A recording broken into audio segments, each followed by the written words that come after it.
할렐루야. 의사야, 너 자신을 고치라. 그 당시에 있었던 속담입니다. 예수님께서 제자들에게, 따르는 사람들에게 이렇게 하실 말씀이 있으실 때 비유를 들어가지고 항상 교훈을 하셨습니다. 때로는 공중의 새를 가리키면서 저 공중의 새를 보아라. 저 공중의 새는 누가 돌보지도 않고 먹이를 주는 사람도 없는데 하나님께서 먹이고 입히고 재우고 하지 않겠느냐. 하물며 나의 자녀인 너희들을 먹이고 입히고 재우지 않겠느냐 하시면서 이렇게 공중의 새를 비유로 들어가지고 우리를 챙기시겠다라는 것을 말씀하십니다. 그리고 또 씨 뿌리는 비유를 들어가지고 또 따르는 사람들에게 이렇게 교훈을 좀 하셨습니다. 근데 오늘은 속담을 하나, 당시에 그 이스라엘에 있었던 속담 하나를 끄집어내 가지고 오늘 말씀하시려고 하는 그것을 교훈하려고 하신다라는 것을 우리가 좀 알아야 합니다. 예수님이 이 속담을 왜 끄집어내었느냐?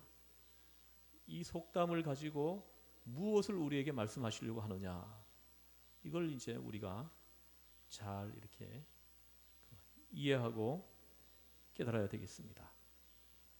오늘 읽은 말씀 23절을 같이 한번 읽겠습니다. 시작.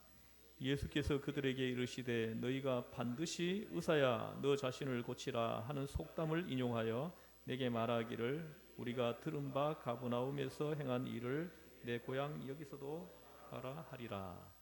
아멘. 의사야 너 자신을 고치라 하시는 오늘 주님의 말씀은 일반적인 뜻을 생각하면 몇 갈래로 해석을 할 수가 있습니다. 첫째는 의사란 자신의 병을 먼저 고치고 보아야 한다는 것입니다. 의사라고 해가지고 병들지 않는다는 법이 없죠. 또 의사라고 해가지고 죽지 않는다는 법도 없습니다. 의사도 병이 들고 의사도 죽습니다. 그러나 만약에 의사가 병들어 있는 것이라면 누가 그 의사 앞에 가가지고 치료를 받으려고 하겠느냐 입니다. 의사가 감기가 걸려가지고 쿨럭쿨럭 기침을 해대고 콧물을 훌치럭훌치럭 하면서 앞에 앉은 환자를 보고 어디가 아프십니까? 한다면은 아무래도 좀 보기가 이상하지 않습니까? 어느 교회 집사님 한 분이 내과 의사이셨는데요. 이분이 허리 디스크가 걸려가지고 아주 심하게 고생을 하고 있었습니다. 그래서 진찰할 때 그 진찰실 바로 뒤에 방 하나에다가 침대를 하나 갖다 놓고 한 사람 진료를 하고 난 다음에 얼른 뒷방으로 가가지고 침대에 이렇게 누워 있고 또 환자가 오면 또 간신히 일어나가지고 나와서 또 진료를 보고 난 다음에 또 뒷방으로 가서 누워 있고 그렇게 했습니다.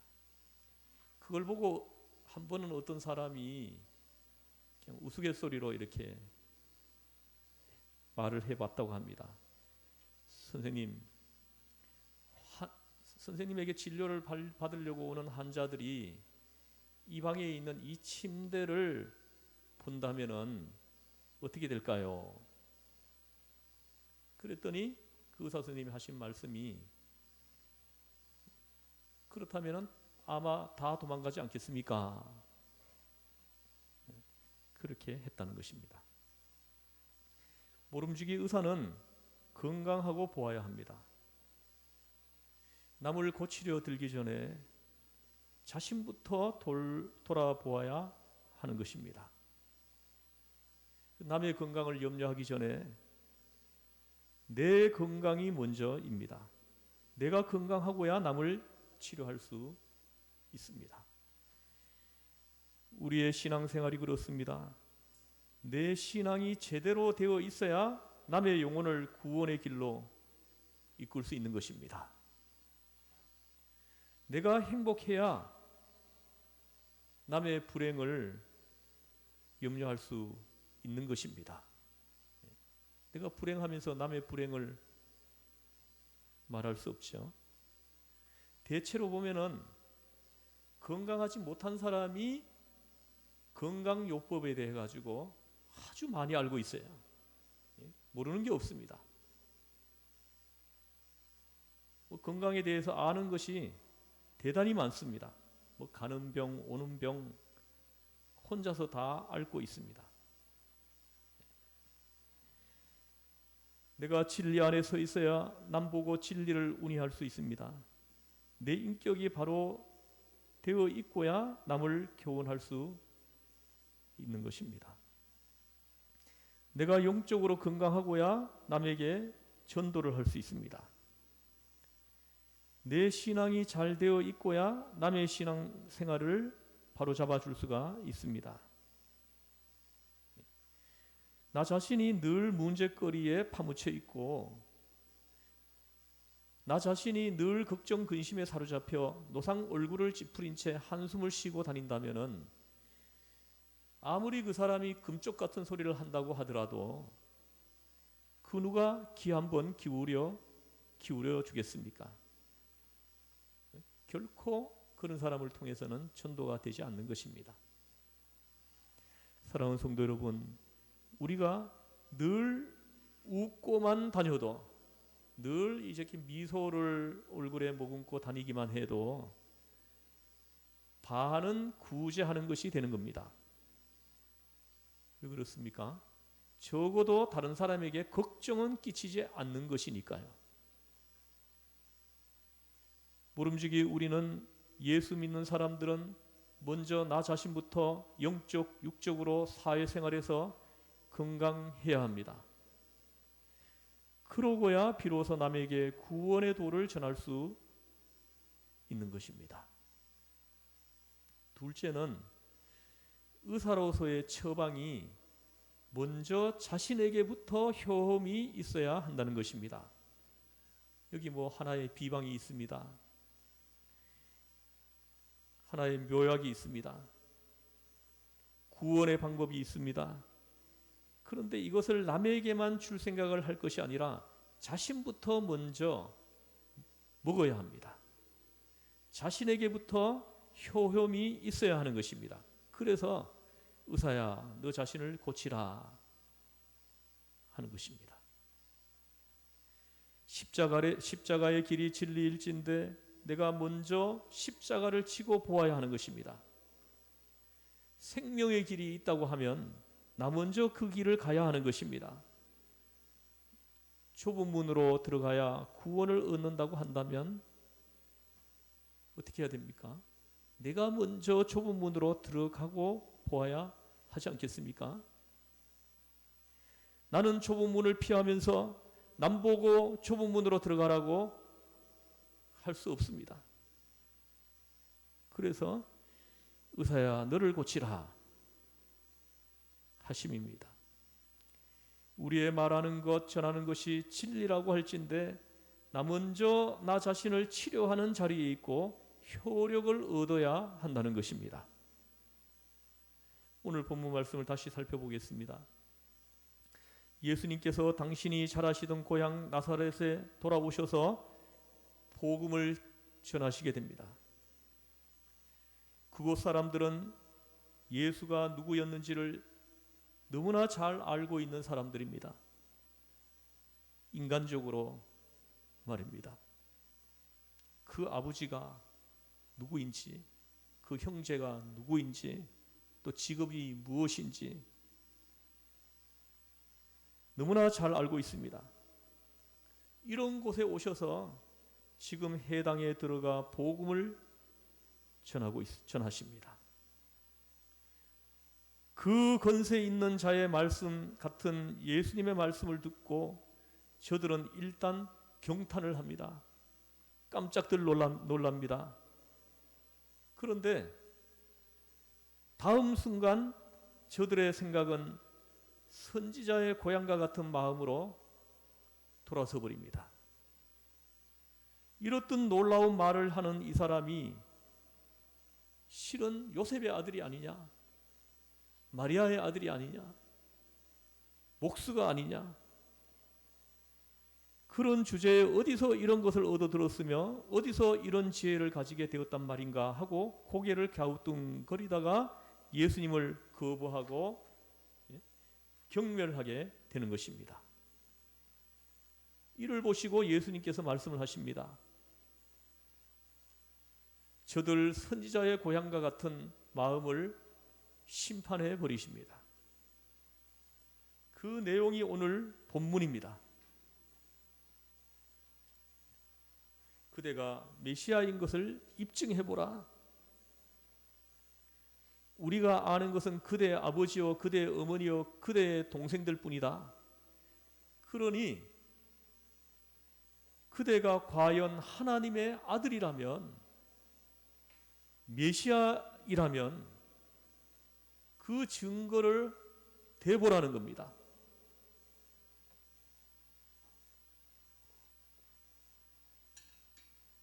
이런 마음들을 보시고 이런 생각으로 지금 가득 차 있는 그런 사람들을 보시면서 오늘 말씀을 하시는 것입니다.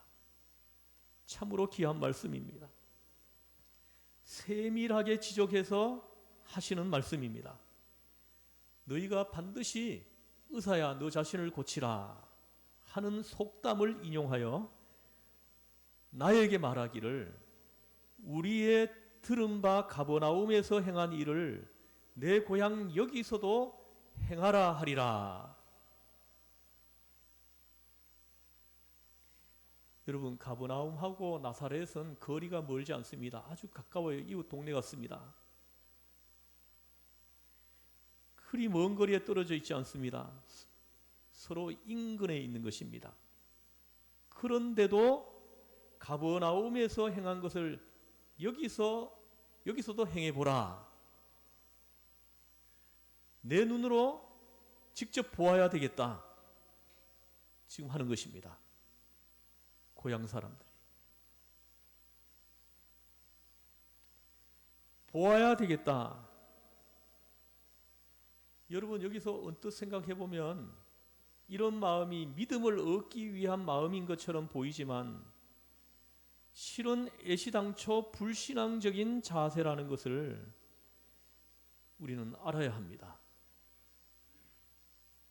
오늘 본문 말씀은 바로 이러한 긴장 관계 안에서 하시고 있으신 것입니다. 너희는 지금 의사야 너 자신을 고치라 하는 속담이 여기에서 이루어졌다고 말하는 것이 아니냐. 의사로부터 내가 치료받을 생각은 하지 않고 의사야 너 자신이나 고쳐라 라고 말하고 있음이 아니냐. 이같이 저들의 불신앙을 책망하고 있는 것입니다. 여러분, 본래의 뜻을 다시 한번 깊이 생각해 보겠습니다.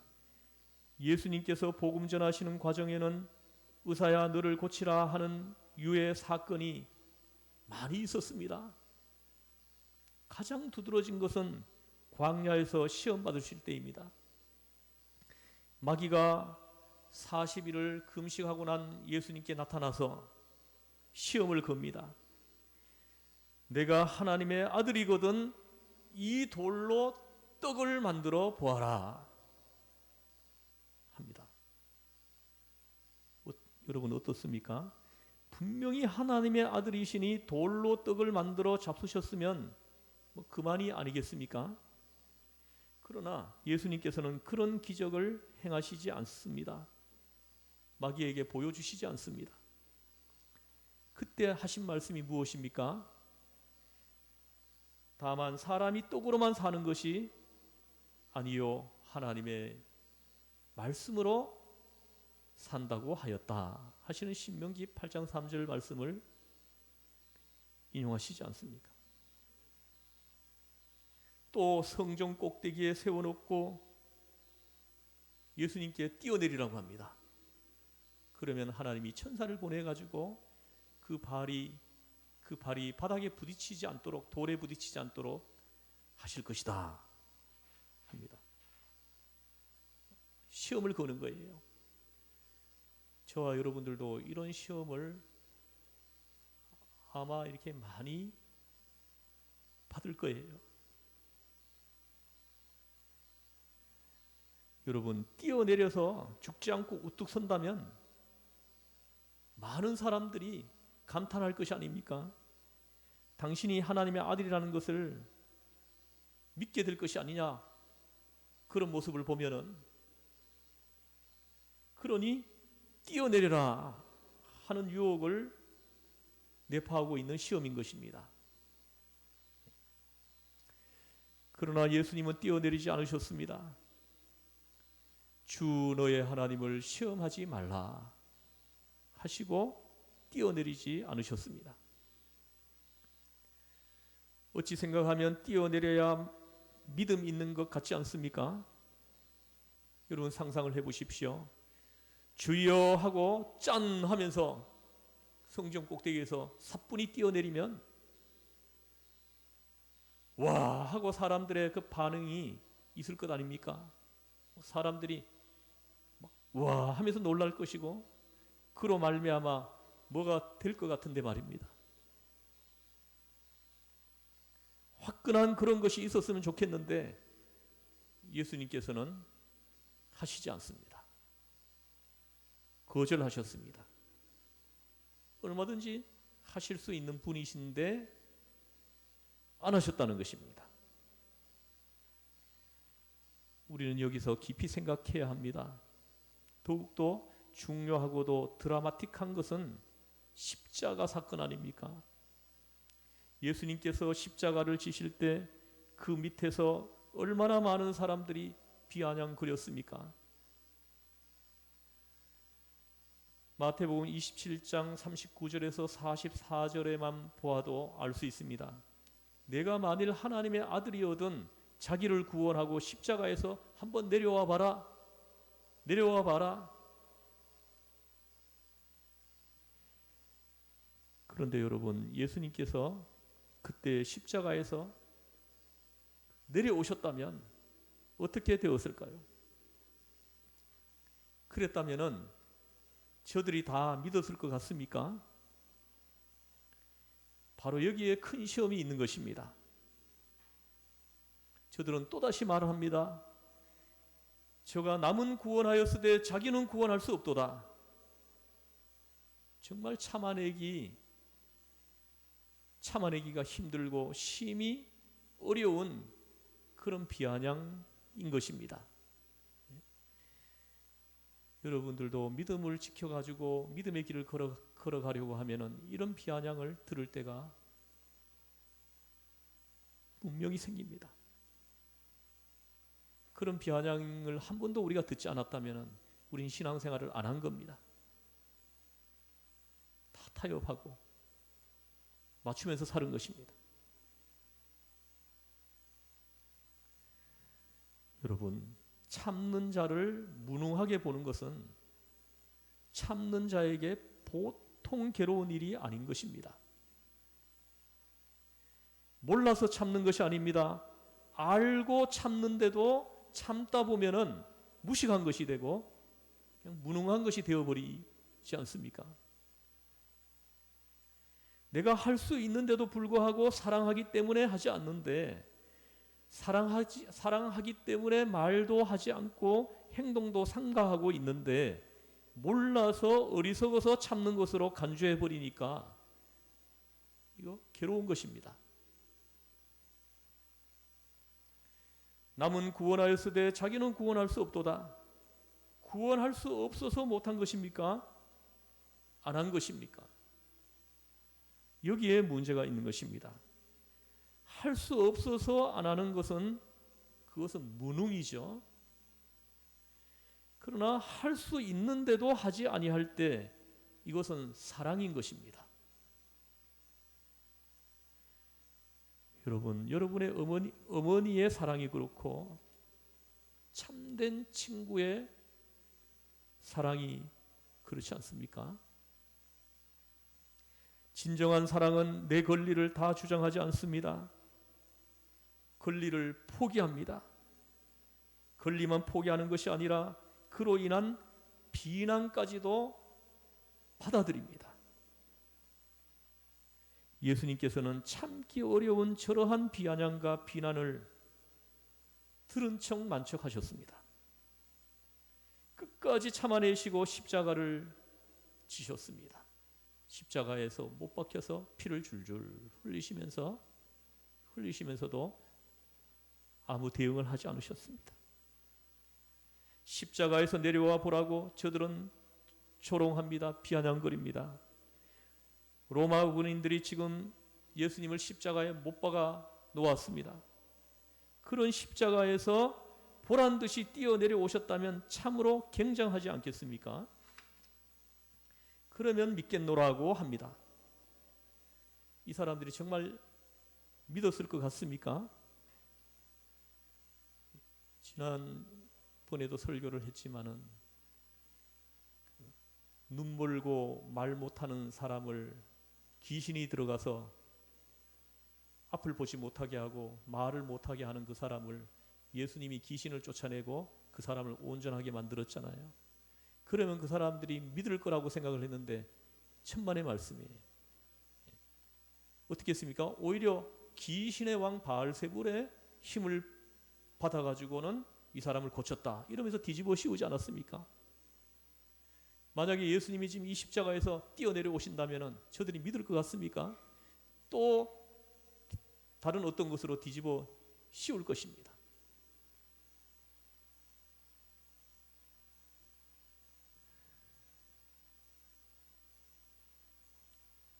여러분, 어떤 사람들은 병을 고침받기 위해 가지고 별로 신앙도 없이 병 고침 받겠다는 한 가지 이유로 교회에 나오는 분들이 있습니다. 병을 고침받으면 예수님을 영접하고 믿겠다 합니다. 그러다가 고침받는 경우가 있는데 문제는 그 다음입니다. 그런 사람 치고 예수 믿는 사람 별로 없습니다. 이적을 인하여 하나님 앞에 나오는 사람의 신앙은 온전하지 못합니다. 우리는 이것을 알아야 합니다. 어떤 사람은 또 돈을 벌면은 믿겠다고 합니다. 여러분, 이 사람이 돈을 벌면 믿을 것 같습니까? 돈 벌면은 오히려 도망가죠. 교회에 나오지 않습니다. 여러분, 이렇게 조건부적인 기적을 조건으로 해서 신앙을 말하는 사람에게 저는 속지 않습니다. 저도 속지 않는데 예수님께서 속으시겠습니까?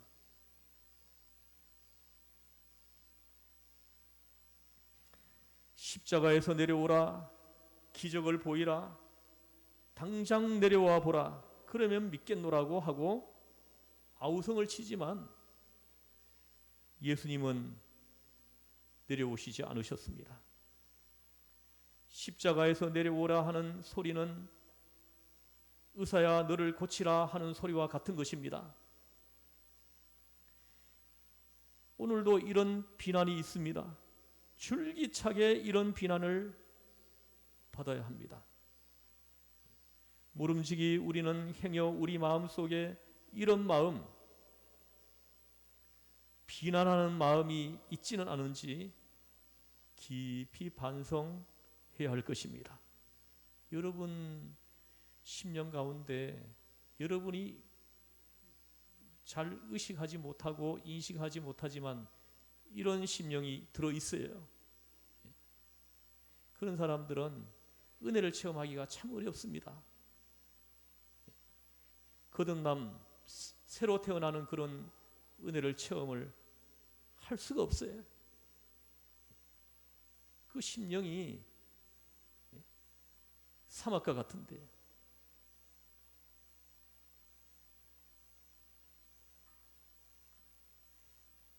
저들은 하나님의 말씀을 들었습니다. 예수님 앞에서 직접 예수님의 말씀을 들었어요. 그리고 예수님이 행하시는 그 이적도 직접 목격했습니다. 능력을 직접 보았습니다. 경탄하고 감탄했어요. 들려오는 소문을 듣고 놀라워했습니다. 예루살렘에서 있었던 기적, 가버나움에서 있었던 기적, 또 그 비유의 말씀들, 또 제사장 앞에서 하신 말씀들, 서기관들 앞에서 하신 말씀들과 이루어진 일들을 이 사람들은 다 소문을 듣고 다 들어서 알고 있습니다. 그러나 믿지 않았다는 거예요. 예수님을 영접하지 않았다는 것입니다. 예수님을 내 인생의 주인으로 영접해드리지 않았다.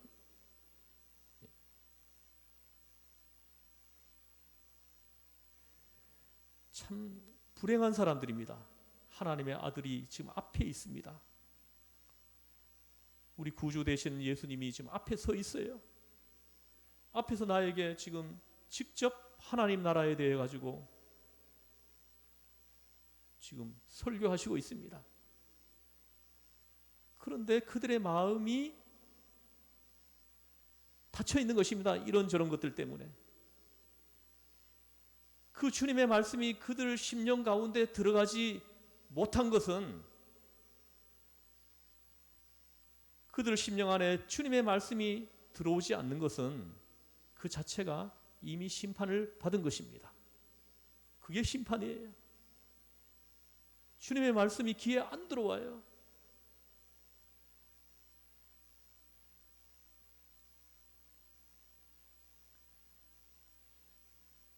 의사야, 너를 고치라. 너 자신을 고치라. 여러분, 우리는 이 같은 비방을 극복하면서 복음을 전하는 동시에 우리 마음속에, 내 마음속에 이러한 불신앙적 외침이 자리하지 않도록 해야 하는 것입니다. 우리 심령 가운데 이런 불신앙적 마음이 도사리고 있지 않는지 여러분 기도하는 가운데 그걸 봐야 합니다. 만약에 그것이 보인다면 여러분들은 회개해야 돼요. 회개해야만이 그 닫혀있던 문이 열리는 것입니다. 정말 눈물을 흘리며 내 죄를 자복하고 회개해야 합니다. 그럴 때 하나님이 은혜를 부어주셔서 닫혀있던 그 문이 열리게 하시고 그때부터 말씀이 내 심령 가운데 들어오기 시작을 한다는 것입니다. 여러분 심령 가운데 하나님의 말씀이 들어가지 않다면 여러분들이 지금 여러분들의 그 심령이, 여러분들의 그 마음이 이 선지자의 고향과 같은 그 마음이 여러분에게 지금 도사리고 좀 있을 수 있다라는 것, 이걸 여러분들이 기도하는 가운데 영의 눈으로 살펴봐야 한다는 것입니다.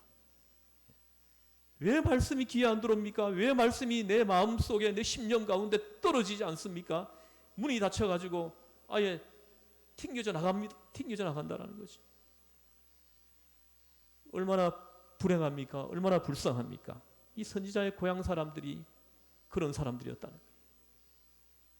오늘 우리 가운데 이 선지자의 고향과 같은 사람이 한 사람도 없기를 주의 이름으로 축원합니다. 우리의 심령은요 하나님의 성령을 받아가지고 부드러워져 있어야 돼요. 옥토와 같아져야 된다. 그런 심령에 하나님의 말씀이 떨어질 때 싹이 나고 자라고 그리고 열매가 맺고 할렐루야. 엄청난 일이 내 인생에서 이제 펼쳐지기 시작하는 것입니다. 여러분의 삶을 한번 살펴보십시오. 열매가 있습니까? 여러분, 우리의 삶을 기도하는 가운데 한번 투명하게 한번 살펴봐야 돼요. 그리스도인으로 예수님의 제자로서 그 열매가 보이지 않는다면 여러분들은 은혜를 체험한 사람이 아닙니다. 이 선지자의 고향과 같은 그런 사람으로 지금 신앙생활을 하고 있다는 것입니다. 불행한 거예요. 평생 예수 믿어도 이런 사람들은 은혜가 뭔지 몰라요. 대속의 은혜가 뭔지 몰라요.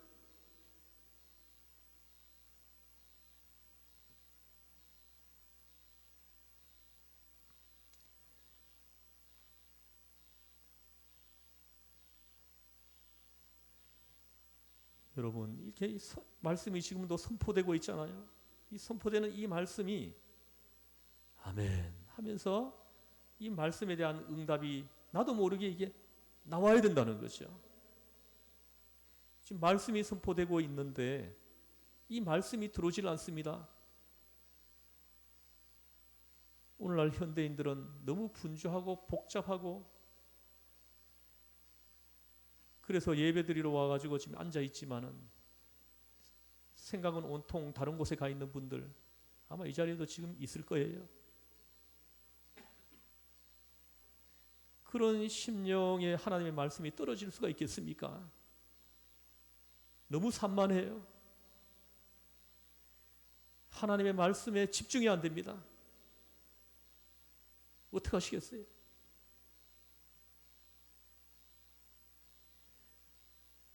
여러분 잘 생각해 보셔야 합니다.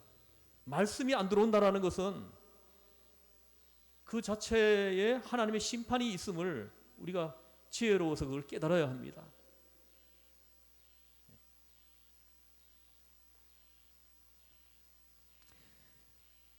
우리 한번 이 시간에 영적 기도를 한번 해보겠습니다. 오늘 우리가 이 땅에서 생을 마감하는 일이 생긴다고 할지라도 우리가 천국 가야 되지 않겠습니까? 우리가 영적 기도를 분명하게 해야 합니다. 그래서 여러분의 마음의 문이 열려서 하나님 말씀이 꿀송이처럼 달아지는 그런 놀라운 은혜가 여러분에게 함께하기를 축원합니다. 한번 저를 따라서 한번 같이 한번 영적 기도를 한번 해보겠습니다.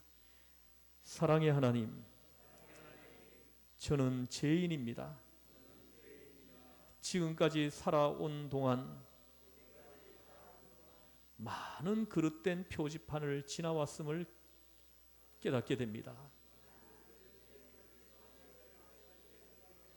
죄로 말미암아 걷게 된 멸망과 진노의 길에서 저를 구원하여 주시옵소서. 지금 저는 제 마음의 문을 열고 예수님을 나의 구주로 영접해 드립니다. 내 마음의 중심에 들어오셔서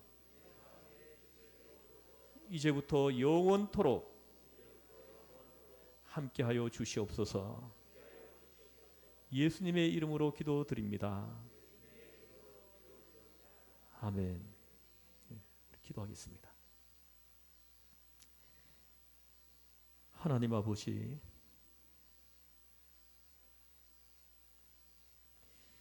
우리 심령 가운데 온통 잡다한 것으로 가득 차 있습니다.